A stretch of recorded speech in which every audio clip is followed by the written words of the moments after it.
Ya, selamat malam Syifa dan juga pemirsa. Untuk perkembangan penggeledahan kafe di kawasan Jakarta Selatan tadi memang sudah selesai, dan informasi yang kami terima bahwa di tempat penggeledahan tersebut telah didapatkan beberapa barang bukti, diantaranya merupakan dokumen-dokumen dan juga uang dolar Amerika dan juga uang dolar Singapura. Memang sebelumnya dari proses penyidikan tersebut juga uang dolar dan juga beberapa dokumen tersebut juga telah dibawa oleh pihak tim penyidik ke Polda, dan untuk saat ini saya sedang berada di depan rumah salah satu dari Jaksa Agung Muda Bidang Tindak Pidana Khusus Kejaksaan Agung yang memang sebelumnya sejak sore tadi dijaga ketat oleh TNI. Namun kami dapat informasikan untuk malam ini sudah tidak ada lagi penjagaan dari TNI, dan bahkan saya tadi juga sempat melihat bahwa beberapa TNI sudah keluar dari rumah kediaman Febri Adriansyah, salah satu Jampitsus Kejaksaan Agung yang memang sebelumnya rumahnya telah dijaga ketat oleh pihak dari TNI. Memang untuk informasi yang kami terima bahwa belum adanya kejelasan lebih lanjut terkait adanya proses dari penyidikan ataupun kegiatan lainnya dari pihak kepolisian, karena memang informasi yang kami terima menariknya adalah bahwa hingga saat ini memang belum ada keterangan resmi yang menyebut adanya proses hukum terhadap Jampitsus Febri Adriansyah. Bahkan Kejaksaan Agung justru membantah adanya upaya penggeledahan di kediamannya dan menyatakan pengamanan personel TNI merupakan prosedur yang telah berlaku dalam rangka perlindungan terhadap jaksa yang menangani perkara-perkara besar. Namun memang untuk saat ini di kediaman dari Jampitsus Kejaksaan Agung memang tidak terlihat adanya kegiatan yang signifikan, namun kami dan beberapa awak media masih terus memantau adanya pergerakan. Nantinya jika memang ada akan kami sampaikan ke Syifa dan juga pemirsa. Sementara itu Syifa kembali ke studio.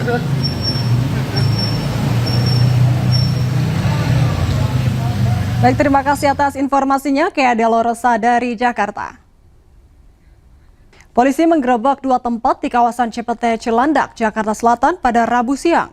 Dugaan sementara penggerebekan terkait korupsi dalam kasus blackout di wilayah Indonesia.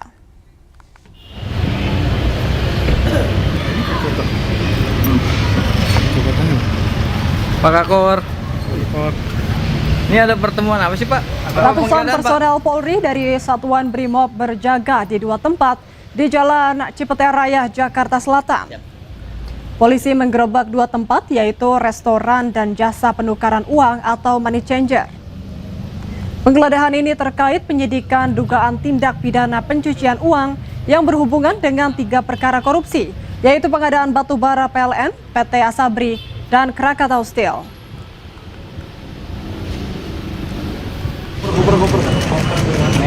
Merah biru.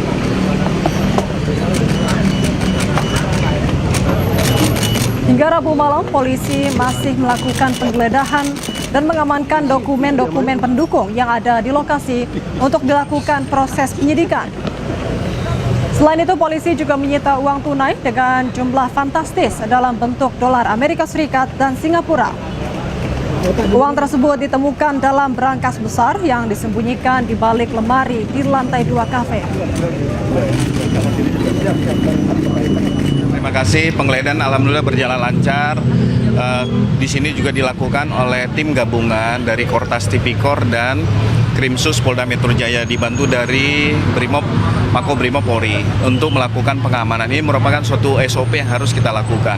Dalam proses penggeledahan sampai dengan pukul 18.46 WIB ini ditemukan beberapa dokumen, ini khususnya di 2 titik ya, di wilayah Jakarta Cipete, yaitu di salah satu kafe di lantai 2 ditemukan beberapa dokumen dan uang dalam jumlah yang sangat besar, fantastis, dalam bentuk kurs US dollar dan Singapura dolar. Nah, ini masih lagi tahap proses penghitungan. Nanti setelah proses penghitungan, termasuk kami akan menginventarisir di beberapa titik tadi, kami akan sampaikan kepada teman-teman media. Ya, pemirsa, Korps Pemberantasan Tindak Pidana Korupsi Polri hari ini menggeledah sebuah kafe yang diduga kuat berhubungan dengan korupsi batubara. Dan untuk membahasnya lebih dalam, kita sudah terhubung dengan mantan penyidik KPK Yudi Purnomo Harahap.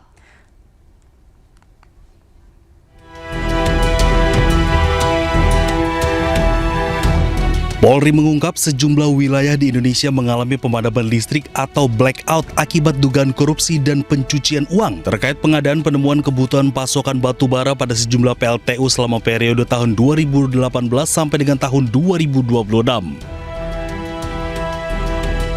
Terganggunya pasokan batu bara berdampak terhadap terjadinya blackout atau pemadaman listrik di sejumlah wilayah di Indonesia, seperti Sumatera, sebagian Kalimantan, Jawa Tengah, Jawa Timur, dan sebagian Jabodetabek.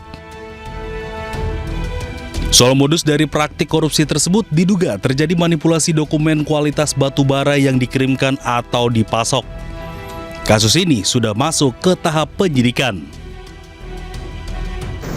Setidak-tidaknya penyidik menemukan adanya dugaan penyimpangan dalam proses pengadaan dan pemenuhan pasokan batu bara di PLTU oleh beberapa perusahaan yang terlibat, PT OBP dan PT BRA. Secara teknis nanti akan disampaikan oleh Direktur Penyidikan. Saya ulang, secara teknis akan disampaikan oleh Direktur Penindakan berkaitan dengan hasil penyelidikan, kemudian ditingkatkan ke penyidikan. Meski Polri belum menetapkan tersangka atas pidana ini, namun 16 orang telah diperiksa oleh polisi. Dalam pengusutan, Polri menerapkan pasal tentang pemberantasan tindak pidana korupsi dan pasal tentang pencegahan dan pemberantasan tindak pidana pencucian uang. Tim Liputan iNews melaporkan. Baik, mohon maaf pemirsa, sebelumnya itu adalah liputan terkait dengan korupsi batubara. Dan untuk membahasnya lebih dalam, kita sudah terhubung dengan mantan penyidik KPK Yudi Purnomo Harahap. Selamat malam Bang Yudi. Malam Mbak Siva. Baik Pak, Anda sudah melihat bagaimana penggeledahan sebuah kafe tadi sore dan bagaimana itu dijaga ketat di rumah Japtitsus Febri Adriansyah. Bagaimana Anda melihatnya? Seperti apa hubungannya?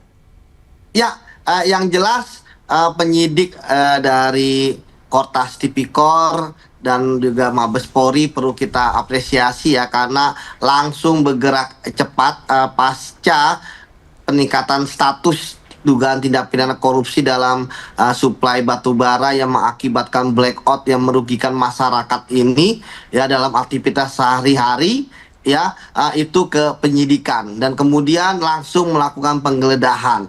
Sebagaimana pengalaman saya kan, penggeledahan itu adalah tindakan dari penyidik yang untuk mencari barang bukti yang ada kaitannya dengan perkara korupsi di suatu tempat. Ya, dalam hal ini kita tahu ada kafe dan money changer. Disinilah kita melihat bagaimana polisi berhasil membuktikan bahwa dugaan tindak pidana korupsi mereka begitu kuat dengan ditemukannya uang ya sekitar 60-an miliar lah, dalam bentuk mata uang asing ya, dolar Amerika dan juga dolar Singapura, yang kita tahu bahwa sebelumnya kan juga terapkan pencucian uang ya dengan teknik follow the money dan upaya pencucian uang layering, artinya berubahnya mata uang dari rupiah menjadi dolar. Ini adalah bentuk adanya pencucian uang itu sangat benar terjadi, apalagi ada money changer. Dalam pengalaman saya, money changer itu merupakan sarana ya yang digunakan untuk para pelaku tindak pidana korupsi ya, itu kemudian ternyata ya digunakan untuk menjadi profesional money laundering ya, dari rupiah menjadi dolar. Kemudian yang menarik bahwa tentu ketika misalnya ada dugaan-dugaan keterlibatan pejabat yang lain, ya tentu saya yakin bahwa teman-teman di kepolisian akan profesional berdasarkan teknik investigasi makan bubur panas ya, dari pinggir dulu baru ke tengah gitu kan. Artinya kalau memang merasa tidak ada apa-apa, tidak ada kecurigaan, ya ngapain takut gitu kan, ngapain kena mental misalnya, hadapi saja prosedur yang berlaku. Itu yang pertama. Kemudian yang kedua, bahwa tentu dari hasil-hasil yang didapatkan ini akan dianalisis oleh penyidik ya. Sebelumnya kan juga sudah ada saksi yang minta keterangan, dokumen, apalagi ada barang bukti elektronik. Saya pikir kita tinggal bersabar saja, dalam waktu tidak lama lagi saya yakin ya, apalagi uangnya sudah ada. Dalam tindak pidana korupsi ketika ditemukan uang ya, artinya bukti-buktinya sudah jelas dan kita tunggu siapa yang akan ditetapkan sebagai tersangka. Begitu Mbak Silvi. Baik, Pak Yudi, Polri kan telah menaikkan status perkara dugaan korupsi ini ke tahap penyidikan ya. Kemudian dari pengalaman Bapak sendiri, sejauh mana hal ini sudah menunjukkan kecukupan alat bukti dan apakah sudah penyidik ini akan segera menetapkan tersangka nanti? Ya, seperti yang saya sampaikan ya, bahwa prosesnya kan sudah dilakukan dan saya pikir semua prosedur ya pasti dilakukan dengan profesional, cermat dan hati-hati ya, karena tentu seperti yang selalu saya sampaikan di berbagai macam media, melihat kasus korupsinya itu sudah berlangsung lama. Ini kan kita ngomongin yang batubara dulu ya. Ya, kita belum ngomongin yang PLN, kita belum ngomongin yang Krakatau Steel ya. Itu kan berlangsung dari tahun 2018.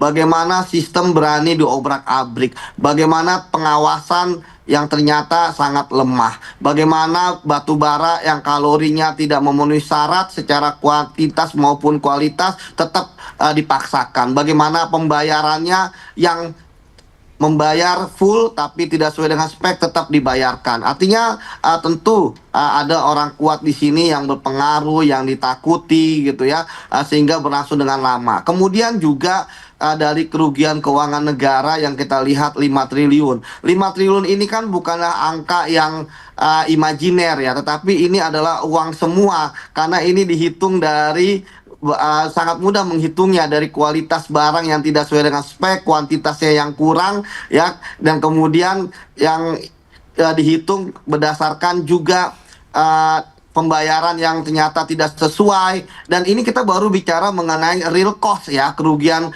dari suplai batu bara. Kita belum berbicara mengenai kerugian yang dilakukan, yang diterima atau berakibat kepada masyarakat akibat adanya blackout. Misalnya masyarakat yang menggantungkan kehidupannya dengan berdagang aktivitas barang-barang frozen misalnya, kan banyak yang busuk, cair dan sebagainya sehingga tidak laku dijual, atau yang membutuhkan es batu dan lain sebagainya. Jadi bagi saya ini korupsi ini selain adanya real cost kerugian keuangan negara, tapi ada kerugian social cost yang merugikan rakyat kita di beberapa tempat yang terkena blackout sehingga mereka mengalami kerugian, dan apalagi ketika saat kondisi ekonomi seperti ini. Begitu, Mbak.